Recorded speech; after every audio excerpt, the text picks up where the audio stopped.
I'd personally like to thank all of my patrons for making this kind of content possible. The breakdowns are sponsored 100% by you. I couldn't do it without you guys. Special thanks to TFG, Random, and Dot. All of you make it possible. If anyone wants to join Patreon to help make this kind of content more often, please consider doing so. That's the thing about being around like all these people too. She can't control everything that's going on. And she's being like tugged and she's trying to get some support from other people. And that's crazy. There's a lot of stuff that happened in this episode that like changes things and predicted the Theon taking Winterfell. But I just didn't think he had enough people to do it.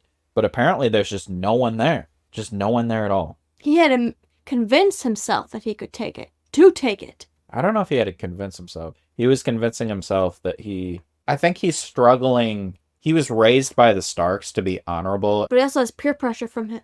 Someone like spit in his face, and then I'll throw him in the dungeons because that's a just punishment for that. Yes. But the guy's, no, you have to kill him. This is the Iron Way. The Iron Price. Yeah. Basically, the Iron Price is the metal sword. To kill somebody is the Iron Price. When his father was talking about, did you pay the Iron Price? Did you kill someone with your weapon to take this from them? That's how they pay for things. You kill someone to take it. You don't pay with gold. No, that makes sense. Yeah. Whoa. He killed I don't know what his position was really with the Stark. Is he more like a knight, or is he like a guy who trains other people? You know what I'm saying? He seemed quite important. Arya almost slipped up. Quite a few died. I think Tywin knows now. I don't know if Lord Baelish told him, or if Lord Baelish is holding that to himself, but I'm pretty sure Tywin has a hunch that something's weird with her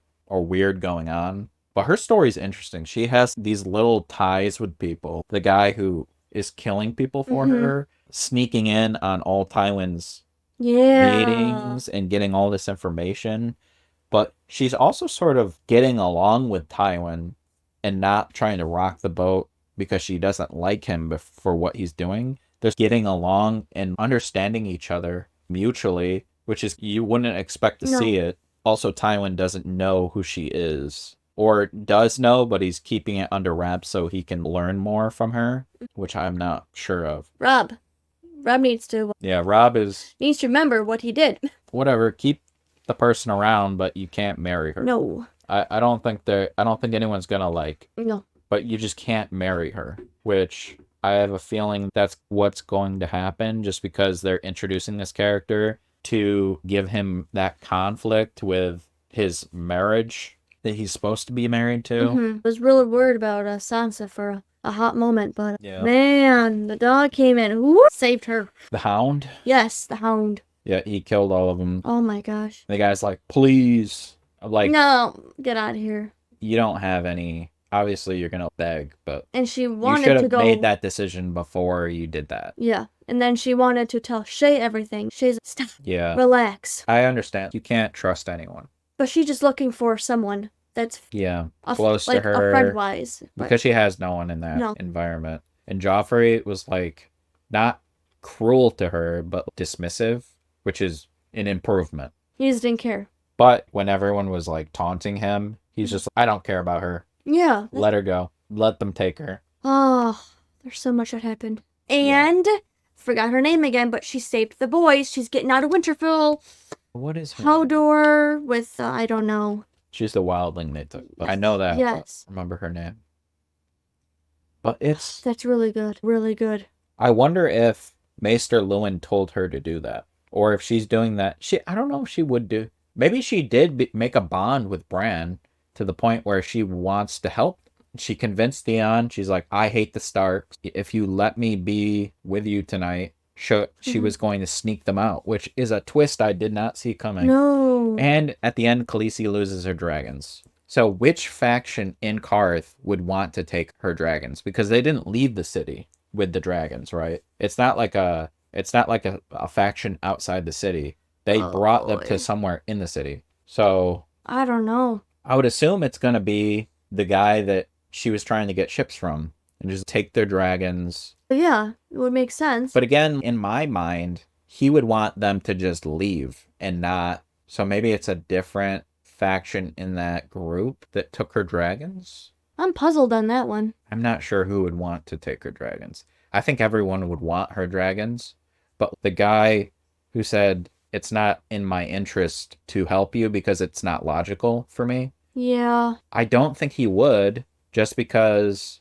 what's the logic in it? She's going to come after you and try to kill you. Maybe it is the guy she was with at the end, the Doxos guy. I can't say his name, but maybe it is him and he's just like trying to trick her into believing it's not him. Like a double cross where he takes them and then helps her get them back, convince her to marry him. That's a good way of doing it. I didn't think about that. Wow. Yeah. I took them, but here, I'll help you get them back. So now, this is what I can do for you. Yeah. That's oh, I wonder. There's a lot of twists. Yes. And there's a lot of like layering of potential problems that will come up later. I'm trying to think of. I had something, a question or a statement on my mind when I was watching, but it has fled. Think about it. It seems like, for me, this episode seems like the calm before the storm. Kind of something big is brewing in the background. Everyone seems too calm. Besides the Theon thing, which I feel like it's going to get resolved pretty quickly, because the one guy was talking to Robb Stark and was like, I'll have my bastard bring some people over and retake Winterfell. No problem. We're going to see another character go to Winterfell to take it back. And maybe Theon will leave. He'll like realize that he has no good position and he'll get out of there before he gets captured and go back to the Iron Islands. But again, that's like counterintuitive to his character because he's all or nothing. Yeah. He's trying to prove. So I don't think he's going to leave there. He might get captured by the North again, which would put him even worse with his father, which is a lose-lose situation. Someone needs to... There's no one in his life that can give him any guidance at this point because Ned Stark's dead. There's no one who can help him sit him down and be like, your father doesn't want the best for you. You need to do what's good by Robb Stark. Because his father doesn't give a crap. He doesn't care. Yeah, he's already like... Does not. His daughter is going to be the Lord. Yeah. Or the Lady of the Iron Islands and going to rule the Iron Islands. And he's given all this power to her. He's not going to just withdraw it over him taking Winterfell. There's no way. And now he's put himself in a position where he's going to get captured by the North. Yeah. And Peter Baelish was with Tywin Lannister setting up that whole thing that Marjorie is going to marry the king.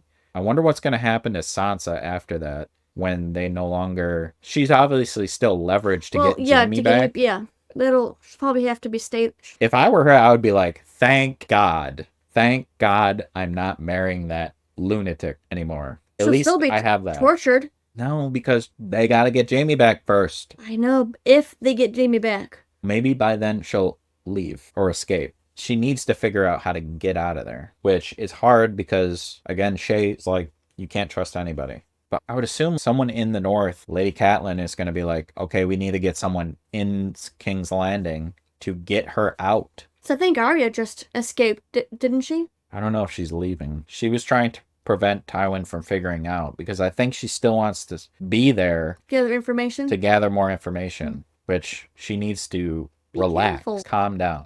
She's on her last one now. Oh, her last kill from the guy? Yep. Yeah, and she wasted the second one. Yeah. Because she made a mistake. And I think the only reason that guy got involved was because he was humiliated in front of Tywin. And he wanted revenge. And he wanted to mess with her because of that. I think I can't think of anything currently to speculate on. Maybe more will come to me tomorrow in the next episode. Yeah.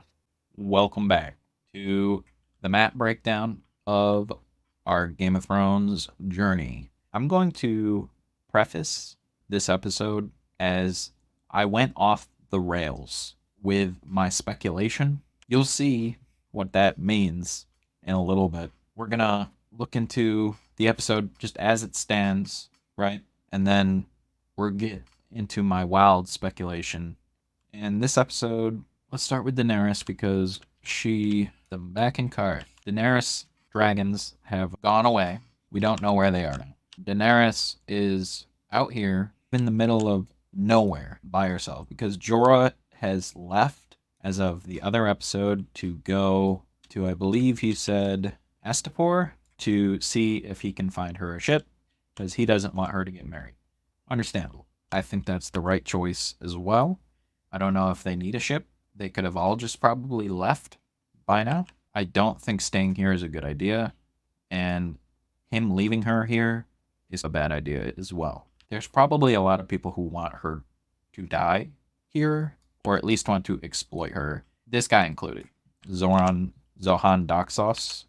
Definitely, I don't trust him. Just the way he talks about her, I don't see him in love with her. He's just trying to use her. And just the way he interacts with her. He has a flowery way of saying everything, but it's not true. I don't believe it at all. And her dragons are gone. It's like a whodunit situation. Any one of these people could want to steal them, to sell them, to entrap her. And in the episode, I was thinking, really, if I were to put them on a scale of whodunit, I would say that guy, this guy's weird, and I would say that's the last person. That's the last person in the Silk King. It's the last guy who I would assume would want to steal them. In a far last position, I would have put, I don't know her motives. I don't think she's 100% with Daenerys. I think she has more going on behind the scenes. And this person is 100% with her. I think the Dothraki in general are loyal more than any of the other followers, minus Jorah. That being said, dragons are missing, and Jorah's off right now, which is a very bad situation for her to be in. Before we swing over to Westeros, I'm going to look at the about to die or in danger map for these characters. And just as a little fun time, I'm going to put the dragons in the about to die column just because of their danger now. I'm going to bump her up a little bit, bump all of her followers up, because it seems that this whole situation's like deteriorating before our eyes. It's just my opinion. I know you guys already know, and I'm also going to push all of these people up in the close to die situation. And as of this episode, we have another death. Roderick Cassel, he was like a men-at-arms or like a captain of the guard or a similar role where he's training soldiers or training the Stark house in sword combat. And he has died by Theon. And if I were to rate my shock of this death, it was more than half, like more than 50%. Like, it took me aback. Importance, if you guys don't know, the bottom row is our surprise at the death, and this top row is how important we feel the death was. So you can see that on here. Lamy wasn't surprising, and it basically was not important. The Lannister that Jaime had killed, surprised. Actually, you know what? That was surprising to us. That was shocking. That guy's well. Maybe I'm like changing my mind on the fly here. Surprising and importance. Important, I would put him up here, almost half, and shock was quite a bit. Maybe a little more than that Lannister was. So that's where I stand as of right now on it. And obviously a lot of people are in play here. A lot of people could die going forwards. Bran's life is getting very close to being endangered just because Theon has taken the castle. Yeah, his brother as well. Asha's in there too, so I'll put them very close to the top. And I'm actually going to put Lewin and Bran Stark in the about to die category just because I don't know what Theon's going to do. He's unpredictable. And obviously Theon is at the very top. Anything could kill that guy at this point. And Arya used one of her kills to make sure Tywin Lannister didn't find out about her trying to steal information, which is good. I don't know what her goal is and her aim at the end of the day. Maybe she's slipping information out. I don't know what she's going to do with the information, is all I'm saying. Jaime's still where he is. And another thing, that episode, Marcella was shipped off to Dorne. Now, that's a double-edged sword because it gets her away from King's Landing in the current conflict, right? The Dornish don't like the Lannisters. I don't know if her leaving is putting her in a safer place or a more dangerous one. I'm going to keep her where she is for now. Peter Baelish was with Tywin, and he's dancing behind the scenes on things. Yeah, there's a lot that could change on this map going forward. Winterfell, Theon took Winterfell with his Greyjoy troops. It's only like a few, not even a lot. And so I just think he's going to die. That's my prediction on that. I can't really, because the North isn't going to let this stand forever. No way. No possible way. I don't know if Bran dies before this, or maybe his brother, or Lewin, because Lewin's doing all he can behind the scenes to like mitigate this, but he can't really do anything. And his followers are unpredictable. They'll do anything. And I don't think they're listening to Theon. We're going to get rid of him. He's dead. Yara came to Winterfell to warn Theon of the situation he's in. It's a very valid point. You guys said last time that I didn't go to the north to do that situation, because this episode cleared a lot of things up. It told us where they are. They said the Frostfang Mountains, which on this map are over here, and it gave me enough clues to see where they are, right? And I'm working this episode with the next episode, so if things are like overlapping with this episode and the next episode, that's the reason. Things might be a little bit out of place, just because the episodes are like merged right now, because I'm working on both at the same time. The North, the 400 Night's Watchmen are farther back. The force that went up here is with Corran and the other members of the Night's Watch small party that was going to go kill Mance Rayder are somewhere in the mountains. Jon Snow and Ygritte are together, and I don't know where this new character is going to come into place, and feels like Jon is conflicted about where he stands in the world, and I'm really interested to see where that goes in the future. Now I'm going to attempt to briefly go over my theory on how the end of the War of the Five Kings would end. I realize this is not correct. It's not going to be correct. I was just going to wildly speculate on where it could go, right? Think of this as what I know as of right now. I'm going to predict the end of the entire season, how it's going to go. And it is going to be making assumptions. And I'm basically writing it as I know it now. I'm writing it the end of the season as I know. Just so you're aware of that. I realize this is absolutely crazy. Last time, I made a prediction that Peter Baelish was making a play for the Iron Throne, because he had that conversation with Lady Margaery about how she wanted to be the queen. Now, we don't really know what Peter Baelish has been doing in the background.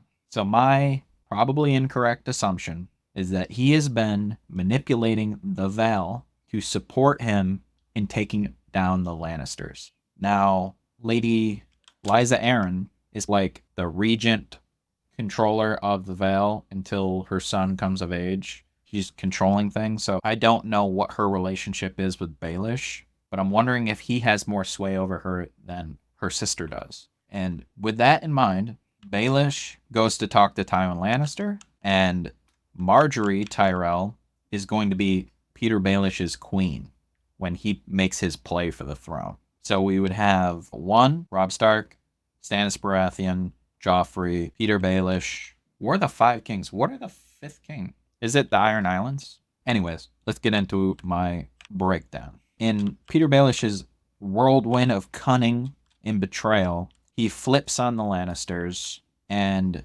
takes a force of Vale Knights and Vale Men-at-Arms from the Vale to attack Tywin Lannister at Harrenhal after he leaves him there. Tywin assumes he's going to Highgarden to convince Loras Tyrell to join the Lannisters, but he actually does not. He comes back with a force, lords of the Vale leading, and attacks Tywin Lannister at Harrenhal. Subsequently, the Tullys join from the directive of Robb Stark, and together they're going to push Tywin Lannister out of Harrenhal. Now, at this very moment, Robb Stark is going to commit to attacking Casterly Rock. He's going to put it under siege. And the Reachmen are going to bring ships to blockade Lannisport and Casterly Rock from any sort of support. And they're going to put it under siege. The siege lasts 45 days before they're able to breach and get in. And Robb officially takes Casterly Rock.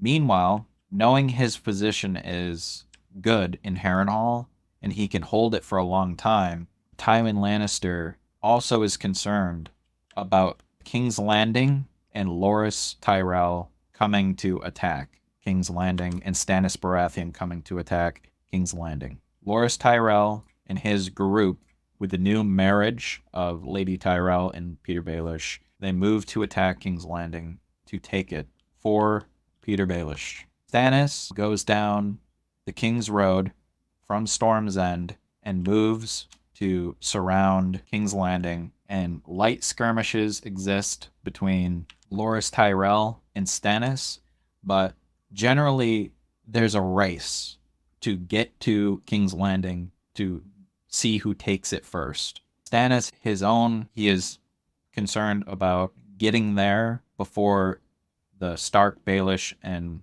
Reach forces get there with his troops, or roughly whatever the difference is between what Loras took away and Renly's current troops. Seeing this event take place, Tywin decides he must help King's Landing. So he makes a retreat down the King's Road, leaving a very minimal garrison in Harrenhal. And as he's retreating, and all of the people are moving out of the castle down the King's Road, Arya Stark, Gendry, Hot Pie, with the help of Jaqen H'ghar, escape into the river towards where the Tullys and Robb Stark is. So they're going to escape. And in the end, Kevin Lannister, Tywin Lannister, Gregor Clegane, with the rest of their group, move into King's Landing to prepare for the siege. And simultaneously, Peter Baelish moves towards King's Landing. The Tullys move to assist. And as of right now, Robb Stark has not won his siege at Casterly Rock, so he stays there to finish the siege. So this is what the scenario looks like. As I've written it out, the War of the Five Kings comes down to a massive siege between the three kings that are vying for the Iron Throne, Joffrey, Stannis, and Peter Baelish. And the other two kings are Robb Stark is attacking Casterly Rock, and Balon Greyjoy, with the assistance of his children, are sieging Winterfell and have taken it. And one last clever move by Peter Baelish is he was able to convince the Dornish to come and avenge the deaths of their family members by Tywin Lannister. And the Dornish bring a host to help in the siege of King's Landing. They drive a wedge between Loras Tyrell and Stannis Baratheon, basically hold them off against each other, because Peter Baelish does not want Loras Tyrell and Stannis fighting each other. He wants them fighting the Lannisters. The next part of this is the siege, King's Landing. We're going to transfer over to that map. The stage is set for the siege of King's Landing with 6 different armies partaking in the siege. Tywin Lannister, Stannis Baratheon, the Dornish, Ser Loras, Peter Baelish and the Vale Knights, and the Tullys. All of these groups, the Tullys have the least amount. They're assigned by His Grace Peter Baelish to hold the top 3 northwestern gates of King's Landing from anyone escaping. Peter Baelish occupies the Gate of the Gods. Ser Loras is on the Lion Gate. The Dornish are on the King's Gate. Stannis Baratheon's on the Mud Gate. And Tywin Lannister is overseeing all of the defense preparations now. He is taken over as Hand of the King and relegated Tyrion to nothing. He's taken him out of the equation, and he's taking over as siege commander. Cersei Lannister tells Tywin about the wildfire, and Tywin begins deploying it to each of the gates to prepare for the siege and prepare to trick the lords that are attacking King's Landing. While the wildfire is being prepared to defend the city, Cersei Lannister sends Tommen and Sansa Stark out through a secret passageway with Sir Ilyn Payne to escape the city and keep their leverage over the Starks as Sansa, their prisoner, is sent away. In the first days, the Dornish press their attack on the King's Gate. It is manned by Sir Gregor Clegane, who is pushing back against the Dornish. Peter Baelish is next. He pushes his forces against the Gate of the Gods, which is being defended by Kevan Lannister. Because there is really no Tully forces, they don't do any pushing whatsoever. They're just trying to hold the gates. Stannis Baratheon is currently building a bridge across Blackwater Rush. He won't be able to engage his forces against his gate for a few days. By the end of the week, the morning of the next week, all forces are engaged on trying to get over the wall. Tywin Lannister, who is ready to spring his trap, sends a single message to attackers of King's Landing. Hear me roar. And they launch it at the defenders who are trying to scale the walls outside. Joffrey Baratheon watches the morning of the sieges as the wildfire erupts all around the city walls, incinerating siege units and all of the civilian housing around the walls as well. Panic spreads among the attackers, and they pull back from the walls. Their siege preparations take a few days to regroup. As the fires rage outside all of the gates of King's Landing, Stannis Baratheon's bridge that he was constructing burns down. He's going to use the ships that he recruited from the pirate to do so. They need to move into Blackwater Rush, and it will take a few days. Even after a week, the fires still are blazing and burning everything down. The defenders have to move around the fire, but the one thing it does do, all of the King's Landing gates are now very weakened by the wildfire. Some of them are even collapsing. When the fires do subside, they are able to get into King's Landing much easier. At the end of the second week, Loras Tyrell is able to break through the fire and the lines of the Lannisters and enter. Unbeknownst to Peter Baelish, though, the Lannisters and Loras Tyrell have joined forces, and Loras Tyrell takes a position inside the city to defend it against Peter Baelish, the Tullys, the Dornish, and Stannis Baratheon. This is a major blow to the forces trying to take the city. The Dornish and the Lords of the Vale need to fill the gap where Loras was and make sure no one leaves through that gate. The beginning of the third week, the pirate that Sir Davos had employed arrives with the ships and begins to ferry Stannis' forces across the Rush, and they enter the Mud Gate. In the 3 weeks of the siege, Stannis Baratheon has ordered Melisandre to come to the siege and help fight the fire with her fire magic. Stannis Baratheon leads his shocked troops through the breach of the Mud Gate, which is heavily damaged. He's able to squeeze through. His sword is on fire, and he pushes into King's Landing and is the first siege attacker to enter the city. Tywin Lannister himself meets him in combat with a force of 10,000 Lannister troops. In the small alleyways and corridors and streets of King's Landing, a massive brawl breaks out between Tywin Lannister's forces and Stannis Baratheon's forces. The Dornish are pushing into the city, but with the staunch defense of Sir Gregor Clegane, they are unable to push in through the gates and are held out. The Lords of the Vale are pushing up against the Gate of the Gods. Kevan Lannister is doing his best, but he is getting pushed back. The Vale Knights and men-at-arms are entering the Gate of the Gods slowly over the day, but it's taking a lot. Tywin Lannister tells Loras Tyrell to move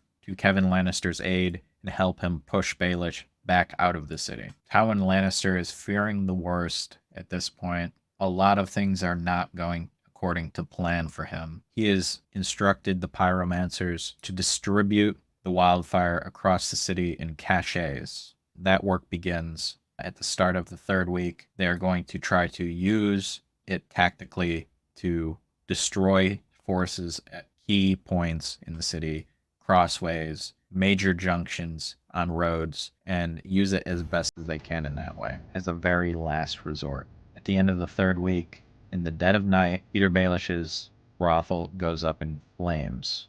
The explosion is seen from the Red Keep, and Tywin Lannister's position holding against Stannis Baratheon's forces. The Gold Cloaks do look for someone responsible, but no one is ever found. The same night as the Baelish fire, a conscripted man was deployed to the northeastern gate in the middle of the night, grabs some wildfire, and he lights it on the gate. He is destroyed in the explosion. And just so you guys know, the guy conscripted in this scenario, the guy that Joffrey had his tongue cut out. So he's getting his revenge for that. Basically letting the Tullys enter the gate so they can get in. At the beginning of week 4, the situation in King's Landing has gotten out of control. There's rioting in the streets. People are stealing things from shops. There is general chaos in every sector of the city.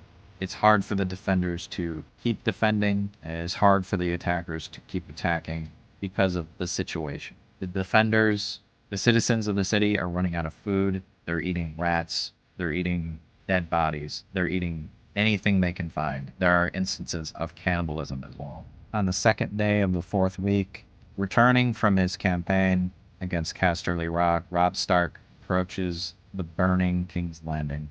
He is shocked by the devastation of the city. He wants very much to end the Lannister reign as quickly as possible and move through the city, secure it, stop the fires from burning. They push through the old gate into the city with almost no resistance whatsoever. All of the other fighting is happening all over the city, and they've pulled most of their troops back. In fact, Lancel Lannister himself was defending the old gate, and he runs immediately. His forces scatter, and he runs back to the Red Keep. The young wolf is now inside King's Landing, pretty much uncontested. With Lady Melisandre's fire magic, she's able to help control the fires for Stannis Baratheon's forces, and he's able to push up against Tywin Lannister, who is not. The whole city is on fire at this point. They're fighting in a burning city. The defenders and attackers are doing their best to put out fires wherever they are. It is not working, though. The city is burning to the ground. Now that the attackers have entered the city, people are flooding out of the city in droves. People are trying to flee for their lives from King's Landing, like rats jumping from a sinking ship. The Dornish send Peter Baelish a message declaring they will not enter the city under any circumstances. They will stay outside the city. So the fight is now between the Starks, Peter Baelish, and Stannis Baratheon. Where the fighting is the thickest, the fighting comes to the Guildhall of the Alchemists. A lot of wildfires being stored here, and an accident of epic proportions occurs where a pot of wildfire is dropped. The entire Alchemist Guild explodes along with all of the houses in a wide radius around it. The explosion is seen all over the city. It claims the life of the lead pyromancer. It claims the life of Kevin Lannister, who is nearby, and it severely burns Loras Tyrell. He cannot continue to fight at this point, and the Tyrell forces, witnessing and being victims of this huge explosion in King's Landing, essentially give up the fight, surrender to Robb Stark's forces, and some of them even join Robb Stark's forces. The Red Keep being a major buffer for the fires. Everyone occupying King's Landing sees the city is burning. They know the siege is over for the most part, and many begin slipping out of the Red Keep and escaping into Blackwater Bay, where they take small boats and leave. One of the first people to leave is Sandor Clegane. He is having his phobia of fire and what was done to him by his brother. He abandons the king and the King's Guard, and he leaves the city. Tyrion Lannister is attempting to try to get out of the city himself. The first opportunity that presents itself is only for one person for him, so he sends Shae out of the city. She also has a double meaning. He sends her out with a surrender plea to Robb Stark. Okay, guys, that is the end of this episode's map breakdown. We stopped right in the middle of the siege. If you guys want to see the end of this, I'll write it. I haven't really written a good ending, and I'm running out of time for making this video. Really, this could be a hit or miss thing. You guys could not care about this in the least. You guys could really like this. If you do really like this, I'll write an ending. If you don't really like this, we'll skip it. We'll just do normal map breakdowns from now on. This is just me reballing what the Siege of King's Landing could look like and what could be the outcome of this. Obviously, anything I add is going to drastically change the trajectory of the entire show. So it's just for fun. I just wanted to do something like this for fun. And I thank you all for watching the map breakdown. We thank you. For watching. Immersive reactions. Until next time. Bye. If you liked the video, please like and subscribe. It helps us get recognition on our videos, and we'll react to more in the future. Thank you.